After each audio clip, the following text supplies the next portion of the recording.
नेपाल देश कभी भी किसी का गुलाम नहीं रहा है। नेपाल हमेशा से एक स्वतंत्र राज्य के रूप में रहा है, इसलिए नेपाल का कोई भी स्वतंत्रता दिवस भी नहीं है। लेकिन 20 सितंबर को नेपाल में संविधान लागू होने की खुशी में राष्ट्रीय स्वतंत्रता दिवस के रूप में मनाया जाता है। इसी दिन सन 2015 में नेपाल धर्मनिरपेक्ष राज्य घोषित किया गया था, क्योंकि नेपाल 2008 तक अंतिम हिंदू राष्ट्र बना रहा था। लेकिन ये बात हमेशा से बहुत ज्यादा रोचक रही है कि भारत के साथ इतने करीब रहते हुए भी नेपाल कभी भारत का हिस्सा क्यों नहीं बना, और क्या है इस देश का इतिहास जिससे इसे आजीवन किसी और देश का गुलाम नहीं बनना पड़ा। आज के इस वीडियो में हम आपको इसी के बारे में बताएंगे। दोस्तों, शायद आपको पता हो कि नेपाल और भारत के बीच कितनी समानता है। नेपाल और भारत इतने पास होते हुए भी अलग देश कैसे हैं, और नेपाल भारत से कैसे और कब अलग हुआ, ये बात बहुत से लोगों के मन में आती है। तो इसको समझने के लिए आपको नेपाल का थोड़ा सा इतिहास देखना होगा। दोस्तों, नेपाल ही एक ऐसा देश था जो ब्रिटिश उपनिवेशवाद से बचा रहा। नेपाल कभी भी किसी देश का गुलाम नहीं रहा था, लेकिन साथ ही साथ नेपाल की राजनीति पर शुरू से भारतीय साम्राज्यों का प्रभाव रहा है। कहा जाता है कि हिमालय के क्षेत्र में इंसान का आना 10वीं सदी में ही हो गया था। उस समय वहाँ इंडो आर्यन जाति ने नेपाल और काठमांडू में प्रवेश करना शुरू कर दिया था। करीब 11वीं सदी में नेपाल के छोटे छोटे राज्य और राज्यों का संगठन बनना शुरू हो गया था। पुराने जमाने में नेपाल की बागडोर गुप्त वंश, सोमवंश, सूर्यवंश, लिच्छवी वंश जैसे भारतीय साम्राज्यों के हाथों में रही थी। इन साम्राज्यों के राजकाल बड़े गौरवपूर्ण रहे। लिच्छवी काल नेपाल राज्य की कला, शिक्षा, अर्थव्यवस्था और राजनीति के हिसाब से स्वर्ण युग रहा है। उस समय पूरा नेपाल संस्कृत भाषा में लिखता और बोलता था। यहाँ तक कि राजा खुद भी इसी बात से तय होते थे कि वो कितने विद्वान और संस्कृत भाषा के ज्ञानी हैं। 13वीं सदी की शुरुआत से पहले लिच्छवी वंश नेपाल से खत्म हो गया और फिर नेपाल में मल्ल राजाओं का आगमन हुआ।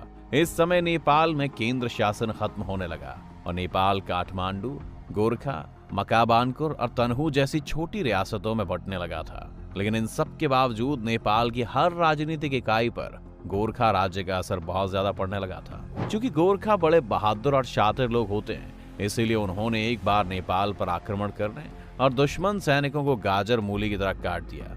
यही कारण था कि गोरखा राज्य में नेपाल के लोगों का जीवन बहुत सुखद चल रहा था। थोड़ा समय और बीता और नेपाल में मल्ल राजाओं के आपसी झगड़ों और देवी देवताओं के मंदिर की संपत्ति का निजी उपयोग करने से नेपाल की राजनीति पर बुरा असर पड़ने लगा। इसके साथ ही जनता का विश्वास भी अपने राजाओं से धीरे धीरे कम होने लगा था। इसी समय नेपाल में पादरी ईसाई धर्म का प्रचार करने लगे थे, क्योंकि पूरी दुनिया में ईसाई मिशनरियों ने काम करना शुरू कर दिया था और भारत में भी अंग्रेजों के आ जाने के कारण नेपाल में उन्हें अपना धर्म बढ़ाना सही लगा। क्योंकि 19वीं सदी आते आते नेपाल अपने आसपास ब्रिटिश भारतीय राज्य के छोटे छोटे रियासतों को हड़पने लगा था और इसी कारण नेपाल की ब्रिटिश साम्राज्य के साथ दुश्मनी हो गई थी। साल 1814 से लेकर 1816 तक अंग्रेज और नेपाली सैनिकों के बीच में भयंकर लड़ाइयां हुई। इसमें नेपाल को हार का सामना करना पड़ा। लेकिन यहाँ ये नहीं हुआ कि नेपाल गुलाम बन गया, बल्कि नेपाल ने ब्रिटिश साम्राज्य के साथ सुगौली की संधि की और इस संधि के तहत नेपाल का बहुत बड़ा भूभाग ब्रिटिश अधीन भारत में चला गया।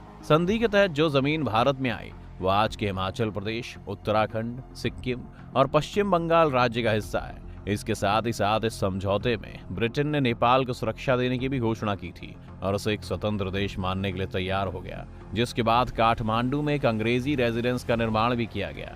इस प्रकार नेपाल हमेशा एक स्वतंत्र राष्ट्र बना रहा।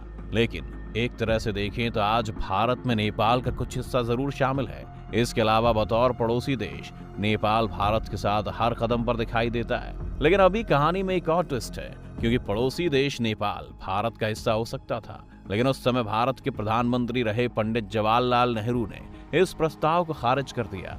अब आप हो सकता है कि नेहरू को गालियां देने लगे, लेकिन पहले थोड़ी और जानकारी देखते हैं कि अगर नेपाल भारत का हिस्सा होता तो आज क्या होता। नेपाल के भारत में विलय करने को लेकर नेपाल के राजा त्रिभुवन वीर विक्रम शाह ने नेहरू के सामने प्रस्ताव रखा था, पर उनके प्रस्ताव खारिज कर दिया गया। नेहरू ने बहुत कूटनीतिक तरीके से नेपाल से निपटारा किया था। नेपाल में राणा शासन की जगह राजशाही के बाद नेहरू ने लोकतंत्र को मजबूत करने में एक अहम भूमिका निभाई। दिलचस्प बात यह है कि नेपाल के राजा त्रिभुवन वीर विक्रम शाह ने नेहरू को सुझाव दिया था कि नेपाल को भारत का एक प्रांत बनाया जाए, लेकिन नेहरू ने इस प्रस्ताव को अस्वीकार कर दिया। उनका कहना था कि नेपाल एक स्वतंत्र राष्ट्र है और उसे ऐसा ही रहना चाहिए। अगर पंडित जवाहरलाल नेहरू ने राजा त्रिभुवन वीर विक्रम शाह का प्रस्ताव मान लिया होता तो आज नेपाल भारत का एक राज्य होता। और भारत की तस्वीर कैसी होती वो आगे देखिए।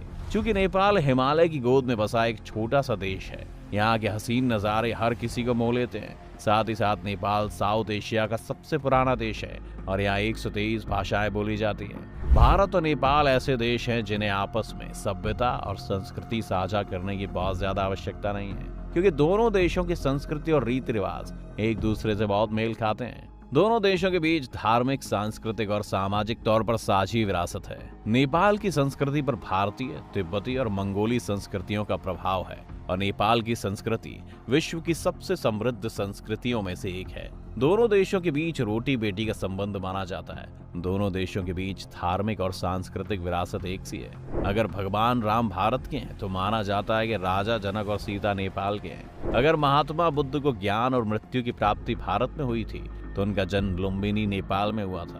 भारत में लाखों नेपाली रोजी रोटी कमा रहे हैं और यहीं रह रहे हैं। नेपाल में भी लाखों भारतीय रह रहे हैं। दोनों देशों में हिंदी बोली जाती है। काशी का विश्वनाथ मंदिर और काठमांडू का पशुपतिनाथ मंदिर दोनों देशों की एकता को दिखाता है। अगर नेपाल भारत का हिस्सा होता तो आज इन सब के बावजूद भारत को जो कूटनीतिक मदद मिलती उसका कारण नेपाल की सीमा होती, क्योंकि नेपाल की सीमा 3 तरफ से भारत से जुड़ी है और एक तरफ तिब्बत की सीमा लगती है, जिससे चीन के बढ़ते असर पर कंट्रोल करना आसान होता। आयुर्वेद, योग, ज्योतिष भारत और नेपाल दोनों देशों के लिए समान है, लेकिन नेपाल में इन सब चीजों के लिए एक बेहतरीन स्पेस मिलता है। अगर पंडित जवाहरलाल नेहरू ने राजा त्रिभुवन वीर विक्रम शाह का प्रस्ताव मान लिया होता तो माउंट एवरेस्ट, पशुपतिनाथ मंदिर और जानकी मंदिर सब भारत के पर्यटन क्षेत्र के मुख्य हिस्से होते। और सबसे ज्यादा माउंट एवरेस्ट, जो कि दुनिया का सबसे ऊंचा पर्वत है, जिससे ये पर्यटन के साथ साथ पूरी दुनिया का आकर्षण भी भारत को मिलता है, जिससे भारत के पास भी पर्यटन से बहुत पैसे कमा पाने का मौका होता है। चीन अक्सर भारत को दबाने के लिए नेपाल पर अपनी पकड़ मजबूत करता रहता है,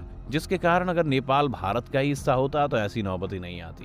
खैर, इसके अलावा भी नेपाल का भारत का हिस्सा बनने से भारत को कई स्तर पर लाभ हो सकता था।